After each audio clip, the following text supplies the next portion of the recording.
you and all the school parent groups about the country, and you must stand united on this and stamp out this frightful assassin of our youth.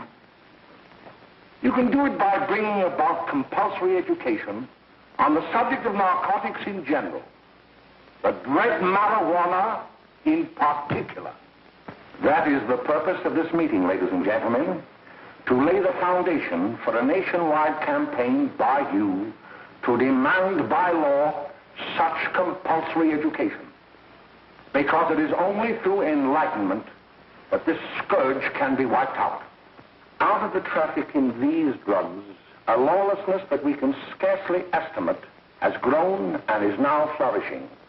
It exists in almost every city and hamlet in the country. It might be interesting and important for you to know some of the methods used in bringing these drugs into the country, and the work of the forces of law and order, which are daily combating the traffic, always at the risk of life, by their agents. This ceaseless fight against the drug traffic is directed by the Department of Narcotics, Washington.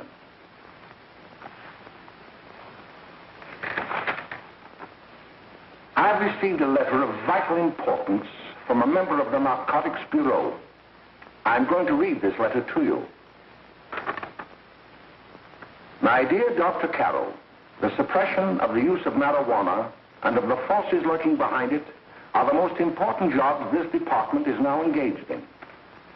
At the outset of this letter, there is one vital fact I would like to submit. There is a powerful agency. I speak of the school parent associations of this country, which can be invaluable in stamping out this scourge. Their help, their eternal vigilance, could be the deciding factor in our fight against it. The weed marijuana is grown in every state in the Union. Recently, in the city of Brooklyn, New York, a field of marijuana was found behind a tenement court. The weed was here being cultivated, regularly stripped and dried and sold in schools and at government army posts in and around New York. The dried leaves and berries are ground up and made into cigarettes by a simple hand machine. The deadly narcotic is thus quickly and easily prepared for its market. The sale of marijuana is even more difficult to detect and halt than the traffic in drugs such as opium, morphine, and heroin. They are hidden in fake jewelry cases, in the heels of shoes, women's shoes especially, because the drugs can be secreted in false heels. Hollowed shaving brushes are another medium. Books with false centers are often used. Watch cases are convenient hiding places. The value of drugs thus seized is enormous. Recently, a huge supply of heroin was taken. It was concealed in an apparently harmless shipment of 35 barrels of olive oil. The deadly drug was burned in the incinerator of the Bureau of Engraving and Printing. And more vicious, more deadly, even than these soul-destroying drugs, is the menace of marijuana. No doubt many of you do not believe that these things do happen, but they cannot happen to you. You may also believe that the facts have been exaggerated. Let me tell you of something that happened right here in our own city. You probably read about it in the papers. However, I'll give you the real facts behind the case. There was an apartment near one of our high schools. It was run by a woman known as May Coleman.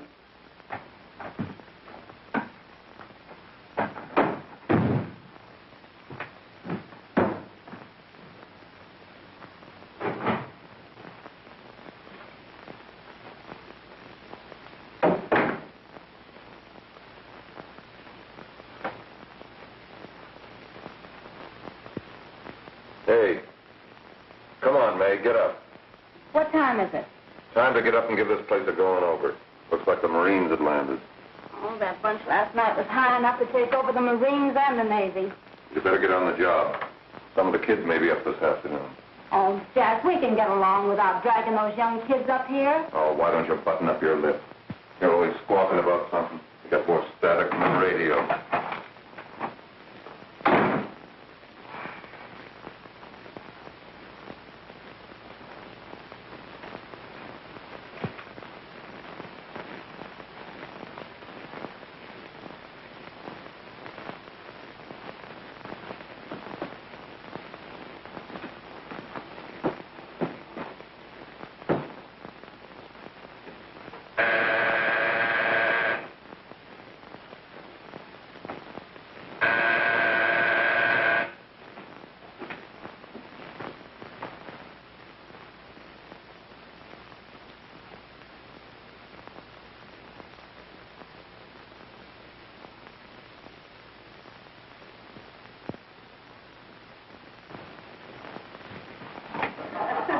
Oh, greetings.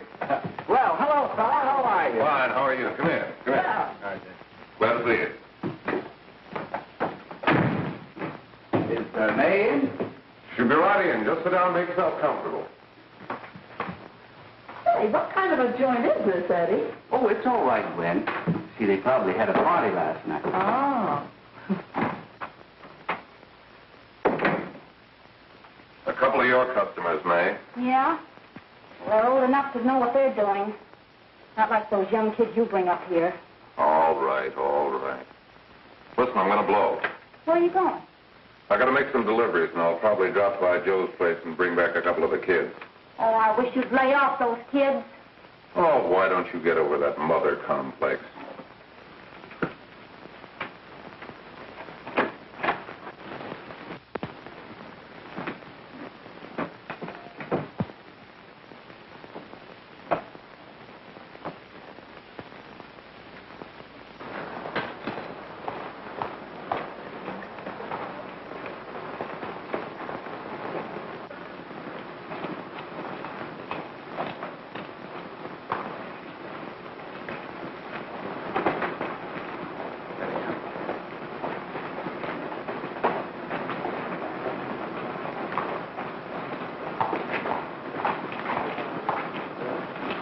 Oh, by the way, Ralph, I'm sort of getting a little party Saturday afternoon over at my grandmother's. You know, the place with the swimming pool? Like to come? Thanks, Eddie. Maybe I will. I'd sure like to have you. Okay, I'll probably drop over. So long, Ralph. See you later. Hey, Ralph. Hi, kid. Fine, Jack, and you? Oh, great. Where you heading? Oh. Hey, how do you like that?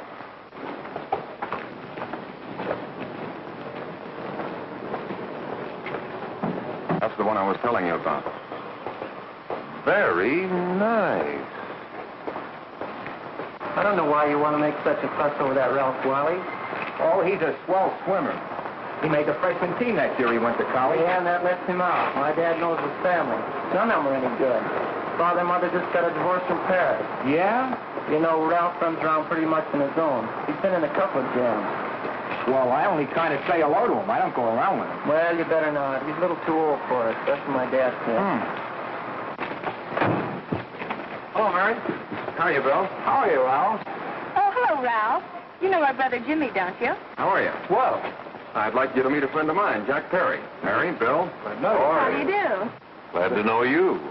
We're going over to Joe's place. Why don't you come along? we have a date to play, a set of doubles. Oh, you can play anytime. Come on, we'll have some laughs. Oh, we can today, Ralph. Some other time. Can I go along with you? Sure. Hey, I'll see you at dinner, sis. Don't be late, Jimmy.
Looked at the apartment a little later.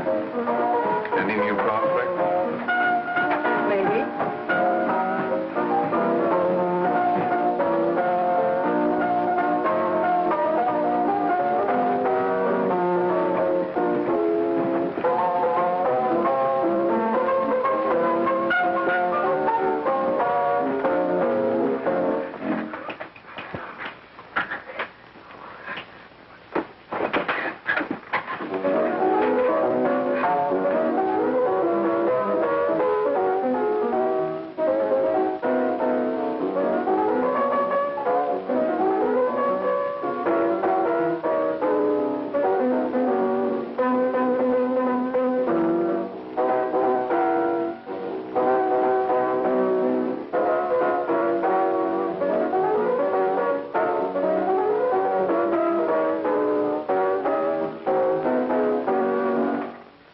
Jimmy, you're wonderful.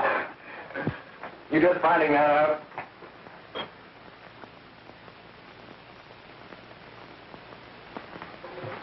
Why can't we go now? Good. Hey, kids, we're having a little party up at my girlfriend's apartment. Wouldn't you like to come? Oh, I'd love to. You want to come, don't you, Jimmy? Oh, sure. Any place with you. Well, come along. We can all go in my car.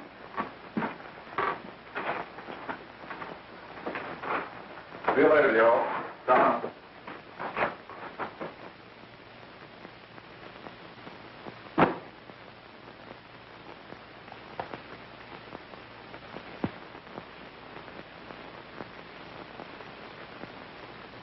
It's sweet of you to help me, Bill. Well, I'll try anything except domestic science. Why, Bill, don't you want to learn something about running your own home?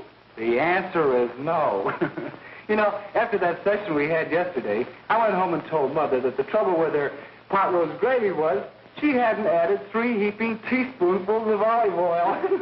What did she say?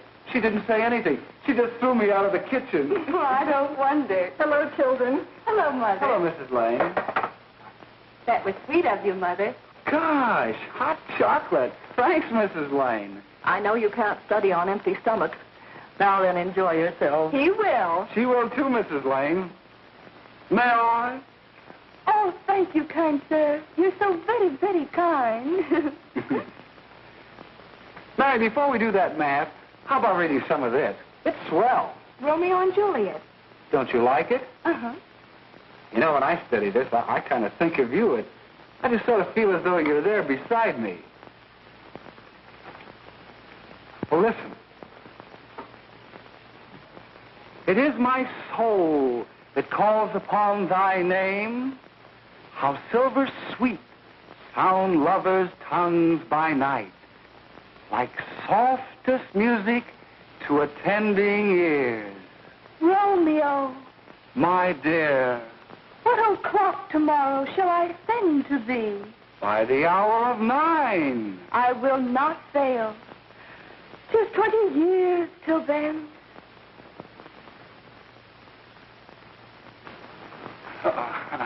Well, I'll see you tonight, Mary. Bye, Mrs. Lane. Goodbye. So Bill. long. Gotcha. Oh! Oh, Oh, I guess I'm all right. Well, bye. Bye. Hey, Jay! Oh, Julie. Hey. Hey, Dad, you got anything for me? Well, there should be. Don't bother your father every night. Have you? There you are. What made you so late, Bill? I was getting worried. Well, I had to study, Ma. He was not. I saw him out walking with his girl. Bill's got a girl. Got a girl. Ma, make him cut it out. Junior, Well, Bill has got a girl. quiet. And put that candy away till after dinner. Henry, you shouldn't have given it to him. Well, he has got a girlfriend, and her name is Mary. Yeah, I'll shut you up. Bill, Junior, put that carrying on. Junior! Oh, that's the number down there. All right there, young. Mary's little Ann. Mary's little Ann. I didn't mean to Bill honest, I didn't. Oh, well, what I'm burned up about is it just didn't say Bill had a swell girl. Gee, it must be love. She'd have to be swell for you to like her. Uh-huh. Sounds like you want something. Come on, what is it? Well, it's my model airplane. It won't work. Gosh, Bill, you could fix it. You can fix anything. Okay, I'll fix it. Dad, read me for you, will you? Go ahead. Here we are. You see? Oh, hello, Jimmy. Mary told me to wait and tell her she had to go home. Her mother wanted her to go to the dressmaker with her. Oh, thanks, Jimmy. Must be getting grown up. I see Mary let you have the car. Yeah. Can I take you any place? Well, I wasn't going any place in particular. Well, then, how about driving me over to the show's place with me? I'll buy you a soda. I never drink that stuff. Well, gee, I'll buy you something else. Okay. You're on the hook for one root beer. Well.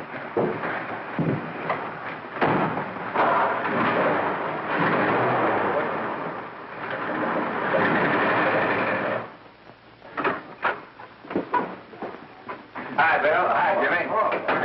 Hey, Jimmy. Hello, Jimmy. Hello, Bill. Come on, slide in. Hello, Blanche. Hello, Ralph. How are you? Hello, Ralph. How have you been, Ralph? Hello, John. 2 sodas. No, I mean 1 soda and 1 root beer. How's May? Oh, she's fine. We're going up to her apartment a little later. Couldn't Bill come along? Mm-hmm. Well, don't Come on along. Bill, you'll get a kick out of it. Thanks just the same. Oh, come on, Bill. Mary won't be jealous. Why, sure. None of the kids will be there. It's Gene. Well, I don't know. I really shouldn't. Well, okay.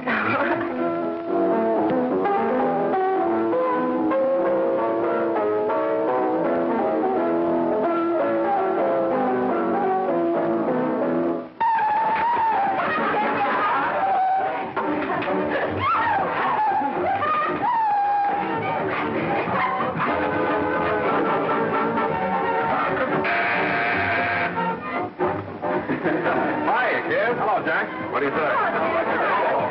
Yeah, come on in.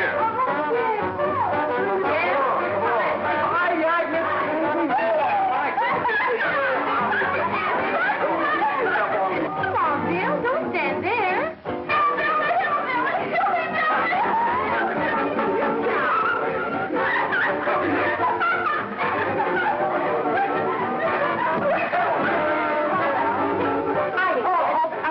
This is Bill Harper. He's okay. Hello.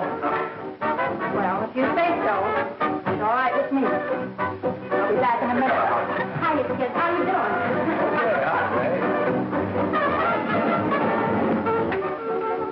There's a new one in the bay. Yeah, Bill Harper. He's all right. Blanche's got herself quite a yen for her. Not bad. I didn't think she had that much taste. She knows what she's doing. She's got Ralph nuts about her, and now she's got her hooked up with this new kid. Say, we haven't many more smoke. You better run over and get some. Why couldn't you find that out when I was here this morning? Now I've got my car in the shop. Well, what of it? That kid out there, Jimmy. He's got a car. He'll take you. Come on, get going. Hurry up.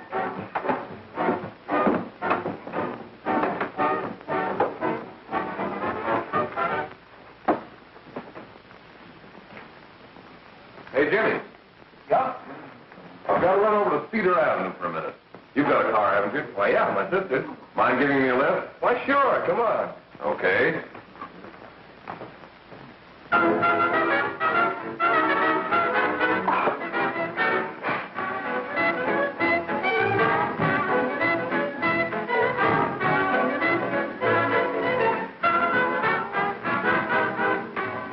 No, thank you.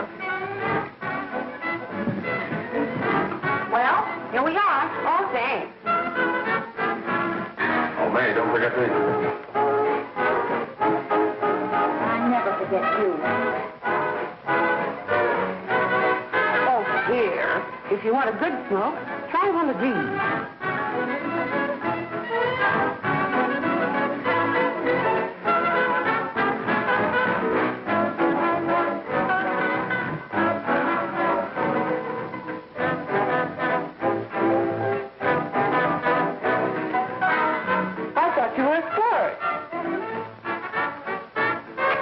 If you're afraid.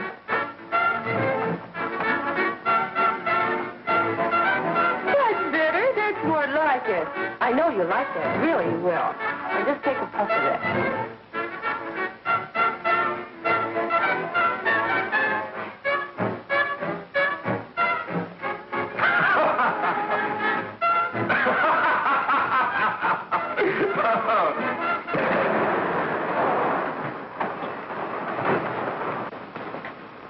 Just be a minute, kid. Hey, Jack, give me a cigarette before you go, will you?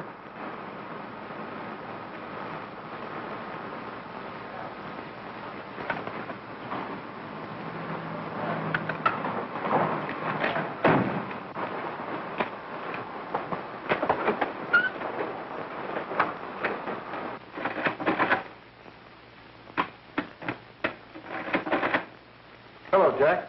Hi, boss. How's business? Getting better every day. Those kids sure go for it. Swell. Had to run over for a couple more cartons. Ran short today. All right. Yanni, that's 10 gross for Jack Perry. Who? Pete Daly. All right, send him in. It's all right, stay where you are.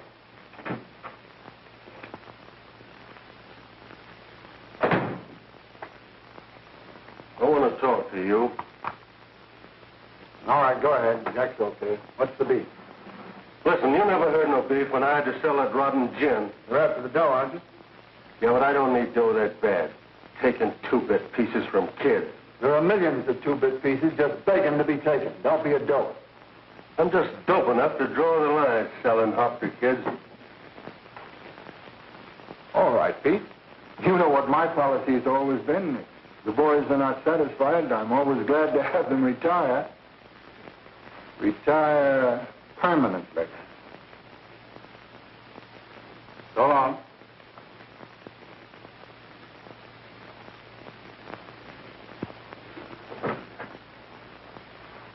I only wish you had a couple of kids so I could... Get out! All right, Jack, pick up your stuff from Danny. It'll be ready by now. Okay, well.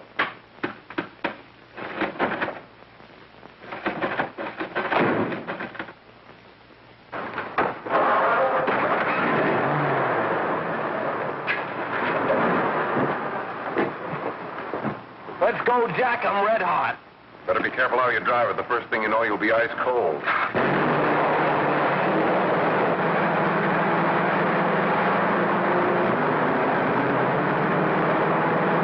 Take it easy, kid. Slow down. You'll kill somebody.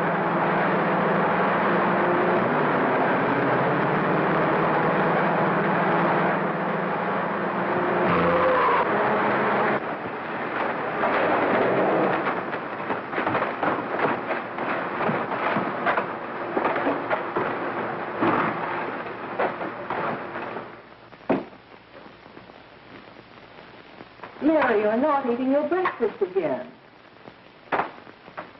Bill Hartford hasn't been around lately. Anything wrong between you two? Why should there be anything wrong? There shouldn't be, I'm sure. And whatever it is isn't serious, I know. I'm sorry, Mother, for snapping at you like that. Don't worry about it, dear. Why don't you speak frankly to Bill? He'll be honest whatever the trouble is. I'm sure Bill Harper never lied about anything. Yes, that's right. Bill's mother says he never lies. There, you see? You think it'd be all right if I speak to him about it? Why, of course. Oh, Jimmy. Well, Sit down, darling, and I'll have your breakfast for you in a moment.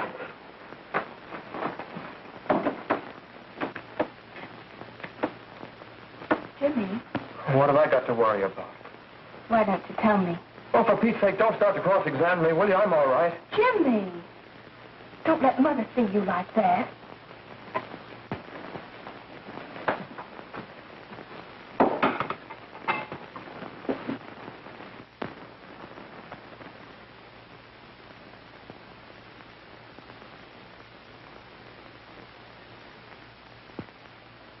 There is no doubt that there is an organized gang distributing the narcotic to students, not only in my school, but all over the city. You government men have got to find some way to put an end to it. Of course, I agree with you, Dr. Carroll. But do you realize that marijuana is not like other forms of dope? You see, it grows wild in almost every state in the Union.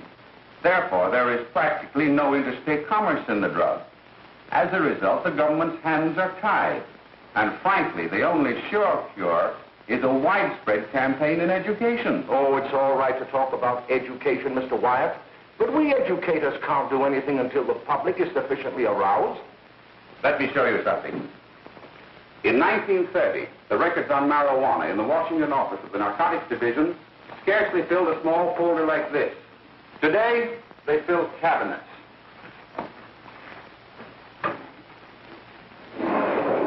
All these devoted to marijuana records. Here is an example. A 16-year-old lad apprehended in the act of staging a holdup. 16 years old and a marijuana addict. Here is a most tragic case. Yes, I remember. Just a young boy. Under the influence of the drug, he killed his entire family with an axe. Then there is the most vicious type of case. Here, in Michigan, a young girl, 17 years old, a reefer smoker, taken in a raid in the company with 5 young men. Here is a particularly flagrant case. Yes, I remember. The newspapers made quite a play of it. In West Virginia, wasn't it? Yes. And there are hundreds of them coming up, new ones every day. I'd like to take these records, if I may. I feel they would be of invaluable assistance to me in combating the evil in my school. You're very welcome, Dr. Carroll. Thank you. Sit down, Bill. There seems to be something wrong. What is it? You were always a fine student. You always had excellent grades. Well, I guess the work is getting a little harder, Dr. Carroll. No, it isn't that. Bill, I'd like to help you. But of course I can't unless you let me. You're undermining your health. Well, there's nothing, Dr. Carroll. Really, there isn't. I'll study harder, honest. Honest? If you were being honest with me and honest with yourself, I'm afraid you'd tell me an entirely different story. Bill, I'm going to ask you a straightforward question. And I'd like to have a straightforward answer. Yes, sir. Isn't it true that you have, perhaps unwillingly, acquired a certain harmful habit through association with certain undesirable people? Well? Oh, no, sir, I haven't, Dr. Carroll. Well, that is, you see, I'm worried about something at home. All right, my boy. We'll just have to let it go at that. But remember, if you ever want to confide in me, no one will ever be the wiser. Well, thank you, Dr. Carroll.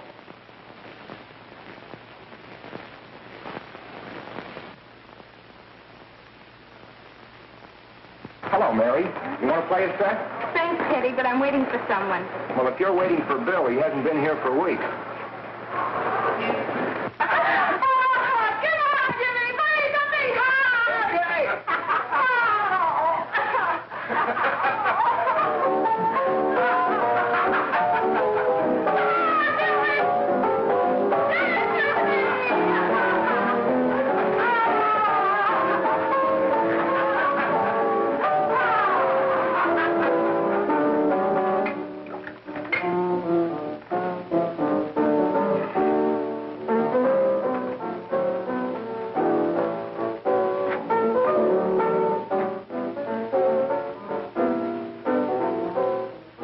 Take that new kid long to catch on.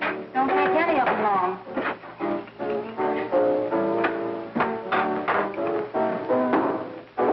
Say, don't you ever get fed? You're feeding me, can't you see?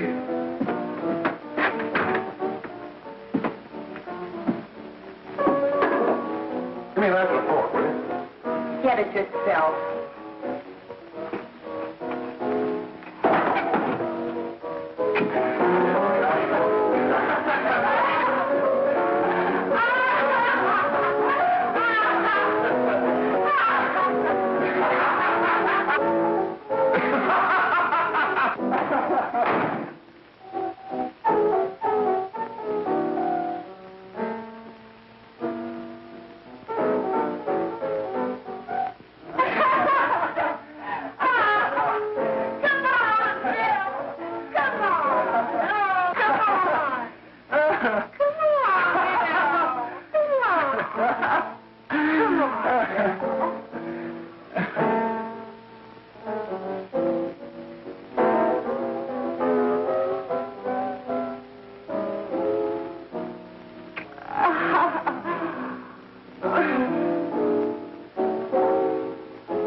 Good morning, Miss. We're from the police department.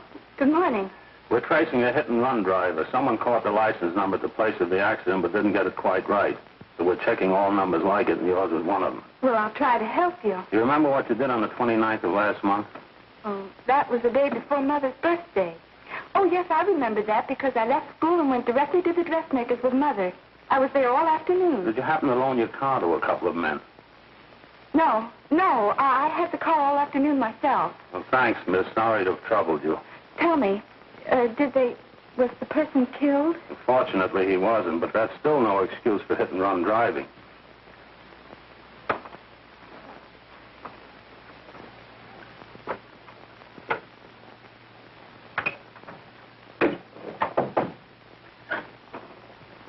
Has Jimmy Lane been here today? He was in. He went over to May's place. You know where that is. Well, he was going to wait for me here, so he didn't give me May's address. Are you sure Jimmy didn't leave any message for me? Mary? No, he didn't. But I guess you're okay. I'll write it down for you.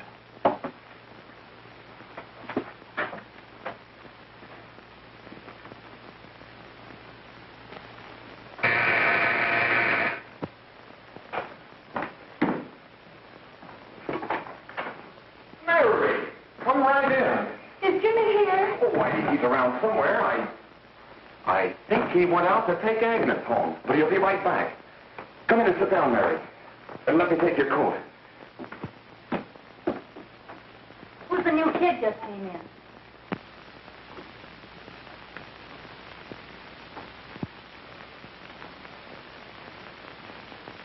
Oh, it's that gal that Ralph's gone overboard for. It's funny, we've never been able to get her up here before.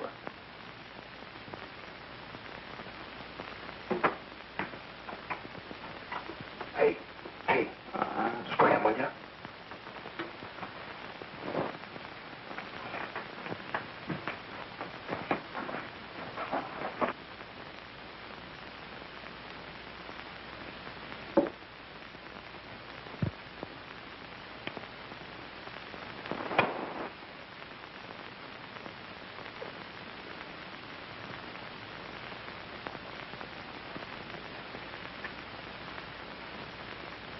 Smoke, Mary? Thanks. Are you sure Jimmy will be back soon? Sure, any minute.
Hey, what's the matter? An orphan?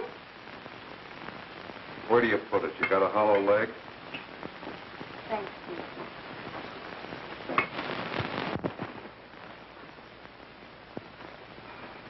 do you feel, Mary? Oh, Mary, give me a... Mary. Oh, Mary.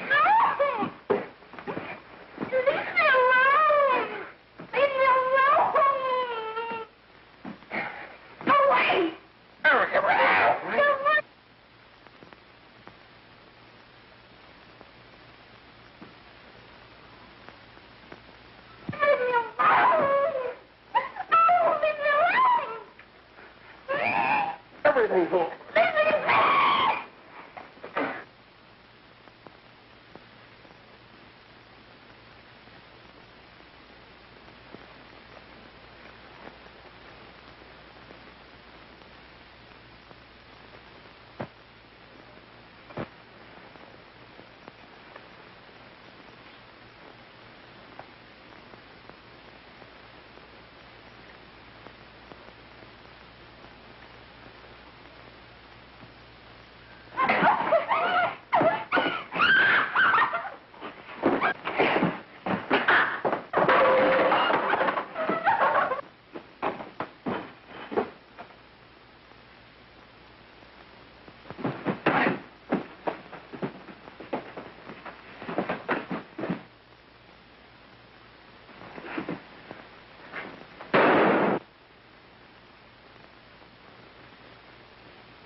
Jack, is she all right?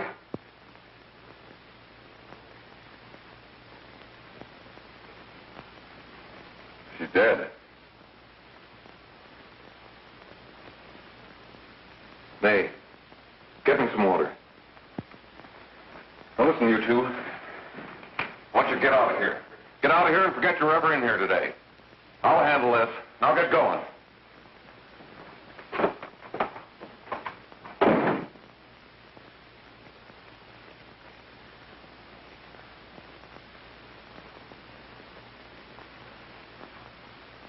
Give it to me.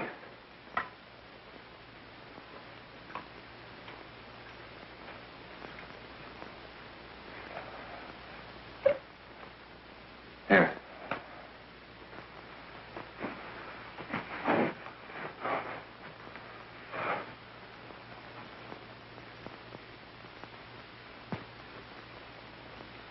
Harry.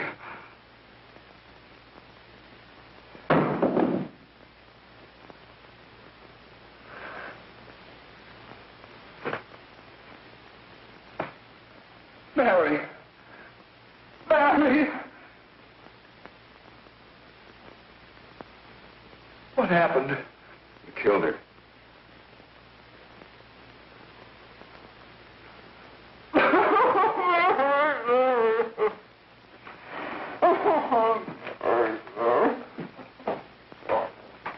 Look, after I scram, you call the cops. And this is your story. Remember it. These two kids came up here for a couple of beers. You're out in the kitchen, you heard the shot. When you got in here, that's what you found. Just stick to that story. Mary. Mary, speak to me. Mary.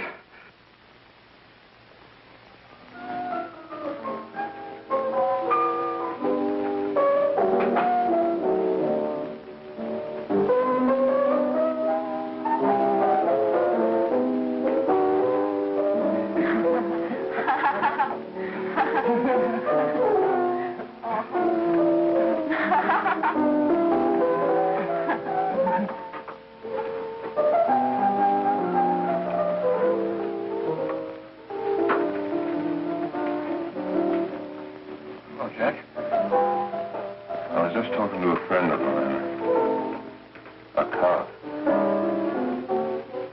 sergeant on the homicide squad. The guy you hit that day died. Died? I mean, you didn't... No. I didn't crack. I'm not going to. Nobody will ever know you were driving that car. Well, thanks, Jack. Just as long as you keep your mouth shut that you were ever up in May's apartment. Why, sure, Jack, sure. Okay.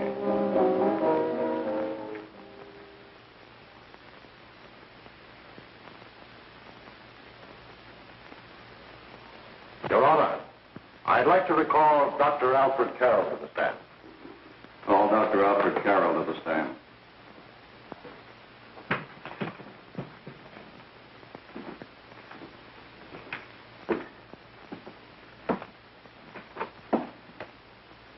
Dr. Carroll, as principal of the Lakeside High School, did you, during the last 3 months, notice any changes in the demeanor and attitude of your student, William Hopper? Yes, in a number of things. For example, at times disassociation of ideas. In another instance, I happened to attend the recent interscholastic tennis matches.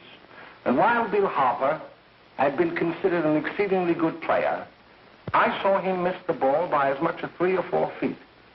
This, I understand, could be attributed to the use of marijuana. It causes errors in time and space. Objection, Your Honor. The witness isn't qualified to express opinions upon the effect of narcotics. Sustained.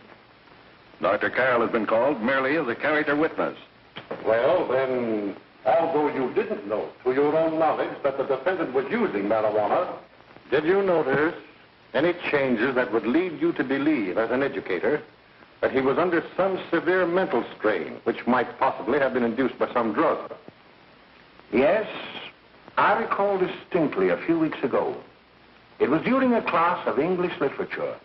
There was a serious discussion of Shakespeare's Romeo and Juliet when he suddenly burst into an uncontrollable fit of hysterical laughter. Oh, by the way, Dr. Carroll, 6 months ago, what would have been your opinion regarding the character of my client? He was a fine, upstanding American boy, a good scholar, a good athlete, and representative of the caliber of young men we are proud to graduate from our school.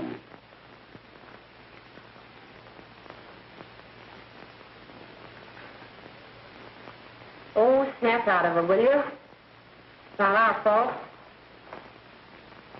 Why'd I ever bring him up there anyway? He's just a kid. I can't hang him. Shut up, shut up! Why don't you let yourself go? Talk. Go off your nuts and have me that way, too. It was his own fault, wasn't it? Shut up! They've got us hidden out, haven't they? The cops can't find us. Jack, I want to get out of this place. You're going to stay here as long as we have to keep those two out there undercover. Until the trial's over. The boss gets a better idea. But they're getting on my nerves. It can't last much longer. I'm not worried about her. We got to keep him gagged. Oh, he's about ready to crack. All you got to do is keep him from having too many reefers. Any day now, that punk will get hot. He'll probably spill and tell all he knows if he gets the chance.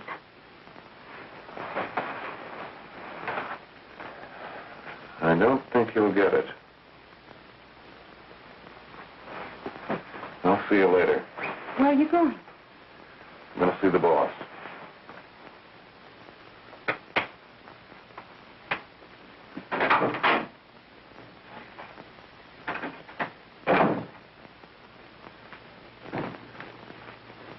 Hello, Jack. Hello, boss.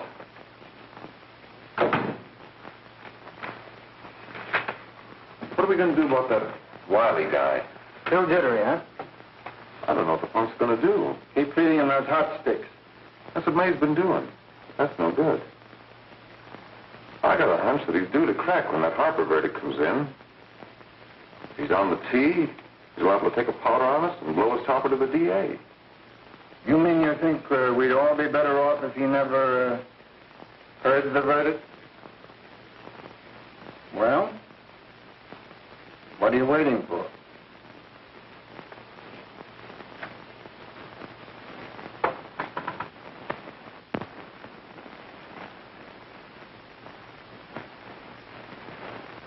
You, ladies and gentlemen of the jury, have a duty to perform. A duty to yourselves and to our community.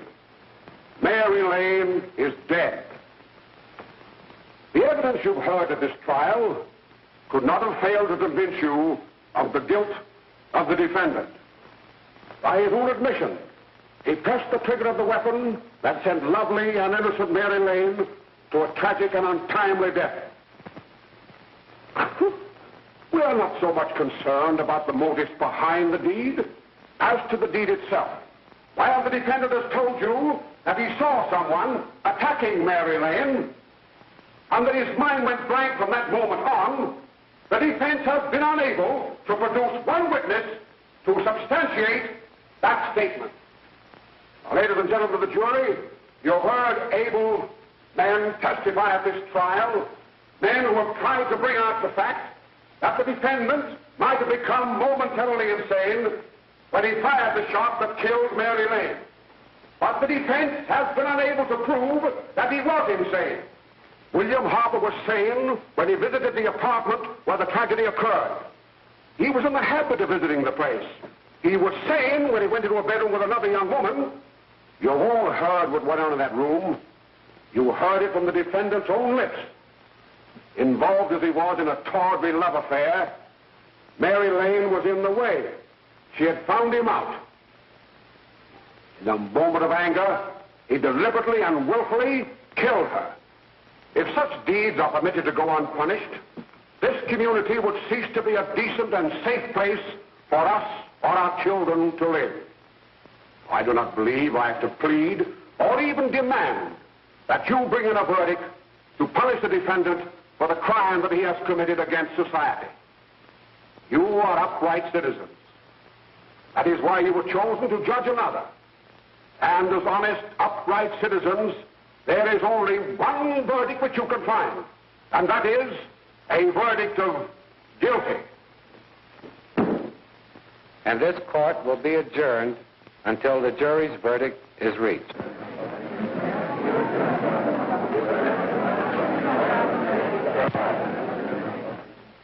I suppose you all feel the same about this case.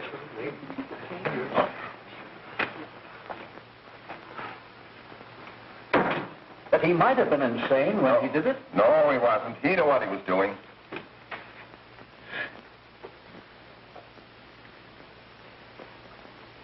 But supposing he was insane? You can never make me believe it nor anybody else. We'll take a first vote.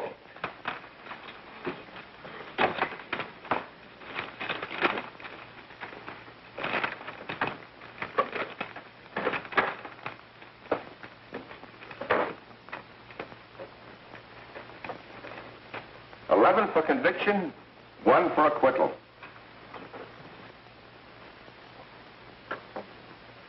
But there's a reasonable doubt about the boy's sanity. We can't. No doubt about the fact that he murdered her. He admitted it himself. That wasn't the first time he was there.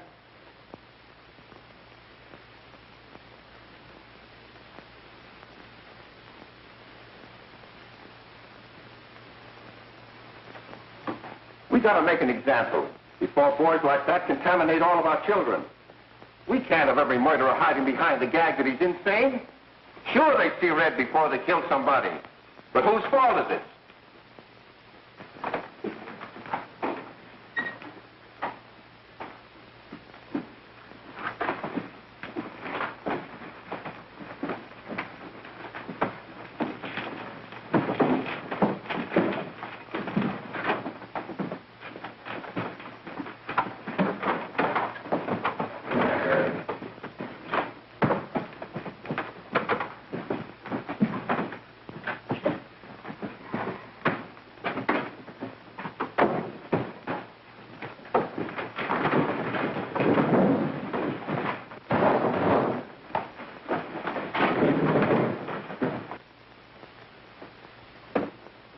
Have you reached a verdict? We have. The defendant will rise. What is your verdict? We find the defendant guilty, discharged.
What do you want?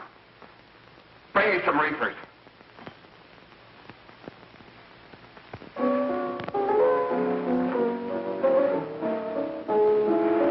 They're going to hang him.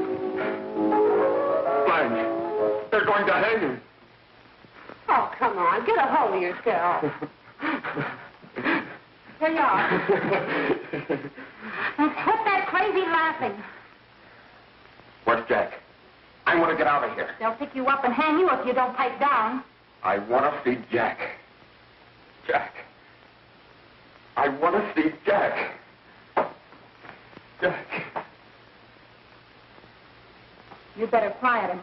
I can't do anything with him.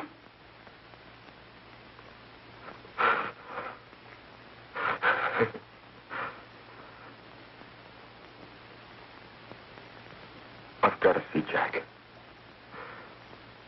We can't let that kid hang.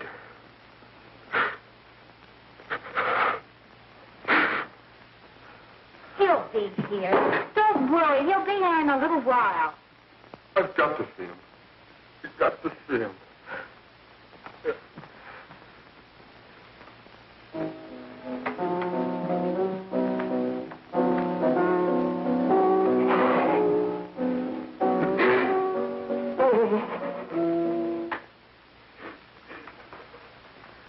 Come on, darling. Everything will be over soon. You want me to play something for you? Yeah, that's it. Play something. All right. Come on. Sit down.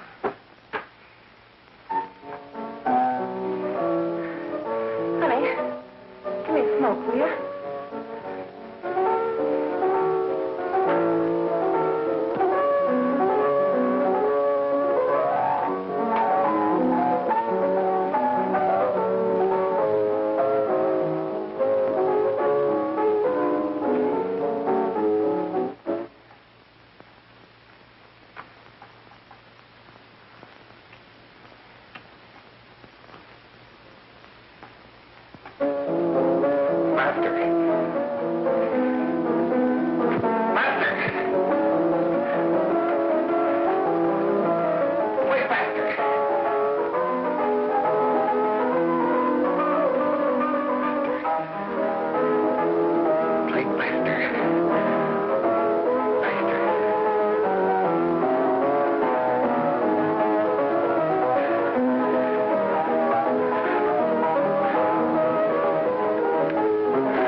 I know what you want.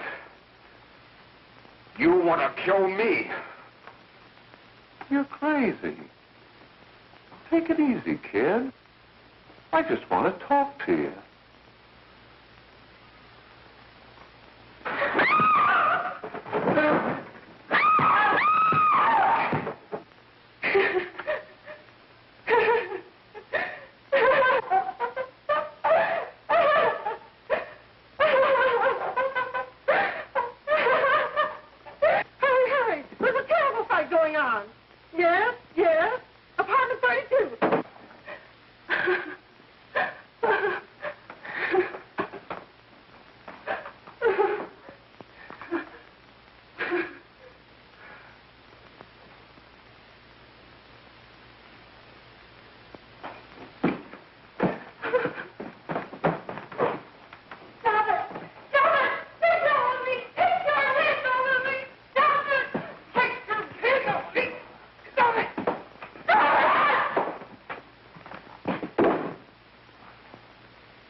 Give me a glass of water. Who's behind you? No, no, no. You'll hang if you don't talk. No. Who hired you and Jack? Hurry. Are you ready to tell what you know? Jack.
If we can gain some measure of leniency for my client, she is prepared to enter a plea of guilty and, in addition, turn state's evidence in the case of William Harper. I regret that this court is not prepared to bargain with justice. I'll tell anyway. I was there. I saw it. I know who killed Mary. And I'll tell you who killed Mary Lane. It wasn't Bill. It was Jack. Jack Perry. He shot Mary, and then he put the gun in Bill's hand. We were all at the apartment one afternoon, and Mary came in looking for her brother. Bill and I, we'd been in another room. And Bill came in, he caught Ralph with Mary, and they started to fight. But it was Jack who had the gun. He was going to hit Bill over the head with it to make him stop. And then the gun went off. I saw it. I can see it now. It was horrible. And before he knew it, Mary was dead. But you see, Judge, Bill didn't know he hadn't killed Mary. He was so doped up, they made him think he had. Ralph wanted to tell you, too. Oh, if they'd only let him. But this is the truth, Judge. I'm telling you the truth. After Jack saw the he was dead, he put the gun in Bill's hand. It was Jack's fault. And it was my fault, too. I got all of them to come up to the apartment. I'm just as much to blame. I am. Do I understand you wish to plead guilty to a charge of fostering moral delinquency in the case of William Harper? Yes, I'm guilty. I am. Prepare a statement for signature, and also an order setting aside the jury's verdict in the case of the people versus William Harper. In the interests of justice, I shall direct a verdict of not guilty.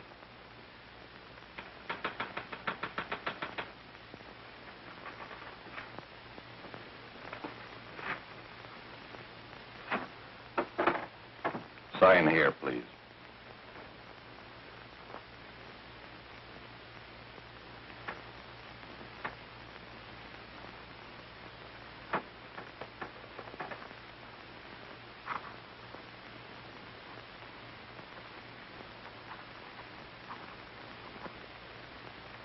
You shall be brought into court on Thursday, the 17th, when sentence will be pronounced.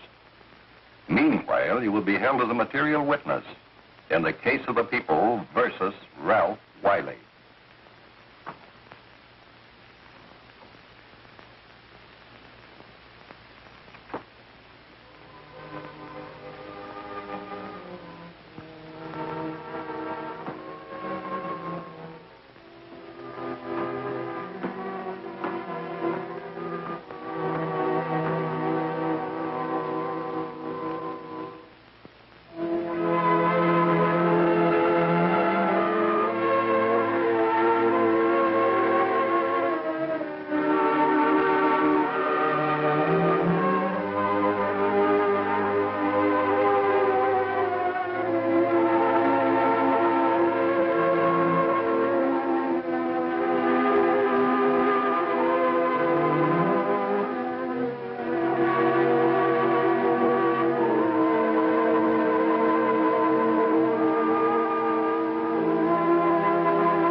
done in the hearings before this court today to what I hope will be the final actions revolving about an unhappy and unfortunate case, one whose horrible tragedy will forever remain with me.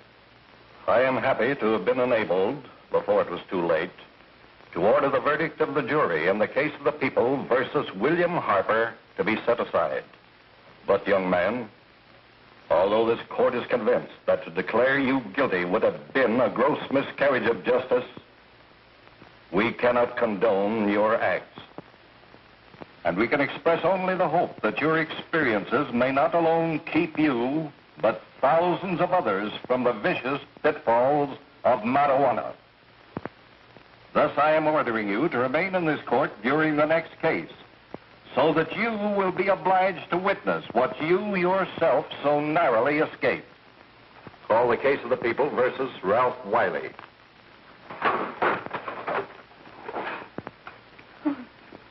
Bill. Bill.